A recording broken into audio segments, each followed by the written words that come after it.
Allez, bienvenue dans le futur. Oui, je vous dis ça parce qu'on va parler de l'alimentation de demain. Pourquoi? Tout simplement parce que la Belgique se fait remarquer dans ce domaine, la Belgique qui se veut en pointe dans ce secteur alimentaire qu'elle espère porteur, celui effectivement de la production, tenez-vous bien, la production, oui, d'insectes.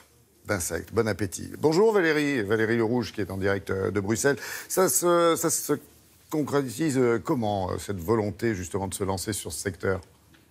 Bonjour Laurent et bienvenue en Belgique où vous savez que Télématin est très regardé. Alors pour revenir à nos insectes, la Belgique est effectivement précurseur un peu dans le domaine. Ça s'est concrétisé avec l'inauguration la semaine dernière de ce qui sera la plus grande ferme d'élevage de grillons. C'est à 4 km d'ici, en pleine ville.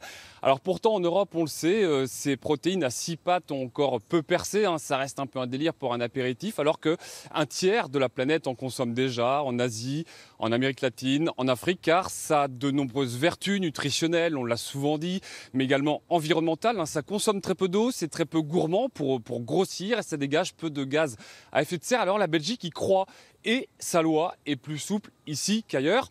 Je vous laisse terminer votre tartine derrière l'écran. Laurent, terminez votre café car je le reconnais à cette heure un peu matinale. Les images qui suivent ne sont pas très ragoûtantes. Reportage avec Nicolas Carvalho et Frédéric Fonémont.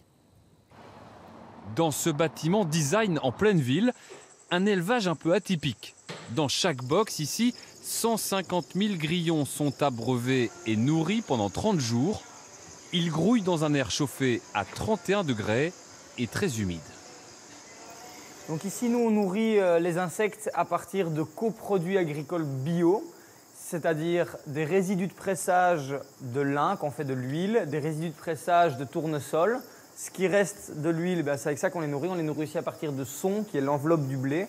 Ces jeunes éleveurs produisent 80 kg d'insectes par mois aujourd'hui. Et avec l'agrandissement, ce sera bientôt 3 tonnes par mois, ce qui en fera le plus gros élevage en Europe, car l'AFSCA, l'agence sanitaire belge, le permet, contrairement à la France. L'AFSCA a pris une autre interprétation de la législation européenne. L'AFSCA a vraiment été un des pionniers en Europe qui a le plus avancé dans la direction des insectes, puisque nous, on est contrôlé par cet organisme et qu'on travaille de façon 100% légale. Une fois ébouillantés et séchés, les grillons sont aromatisés à la tomate ou à l'ail ou transformés en crackers, plein de vertus nutritives selon leur promoteur. C'est très riche en protéines, ça a 22% de protéines. La viande en a 21%, donc c'est la même quantité de protéines. C'est très riche aussi en sels minéraux, en fer et en magnésium, donc ça pour les femmes c'est très bon. Et en plus, c'est très pauvre en graisse. Il n'y a que 16% de graisse et il y a un très bon équilibre en oméga 3 et oméga 6. Donc au niveau nutritionnel, c'est vraiment une petite bombe.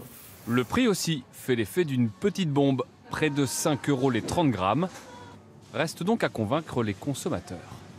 C'est moins mauvais que la dernière fois, mais c'est pas terrible.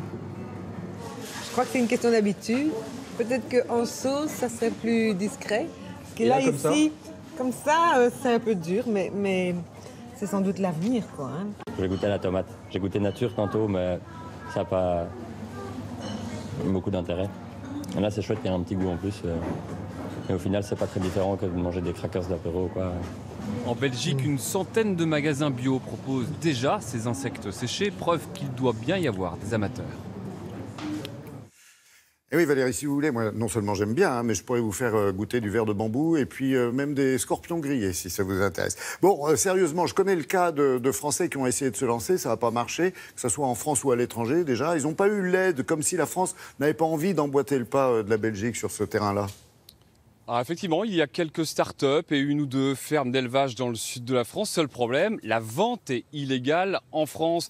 Trop de risques allergènes encore incertains, dit-on à Paris, pas assez d'études scientifiques. Ce qui fait que des fonctionnaires des affaires sanitaires ont fait retirer de la vente dans certains restaurants ou dans des grandes surfaces ces différents insectes qui étaient vendus en petite quantité. Alors qu'au même moment, la Belgique, les Pays-Bas, le Royaume-Uni et l'Espagne ont profité d'une réglementation européenne un peu floue pour être plus favorable aux producteurs. Alors ça va changer car la loi de la Novel Food qui a été votée ici à Bruxelles fin 2015 va entrer en application dans 6 mois, en janvier 2018. Elle va mettre tout le monde d'accord et ce sera désormais autorisé. Alors je sais que vous n'allez pas pouvoir attendre 6 mois, Laurent. On a cassé la tirelire au bureau de Bruxelles et on va vous envoyer ce petit tube de grillon à la tomate quand même. Ce sera votre bizutage. Ok. Et puis j'en prendrai le matin en pensant à vous. Merci beaucoup Valérie, bonne journée.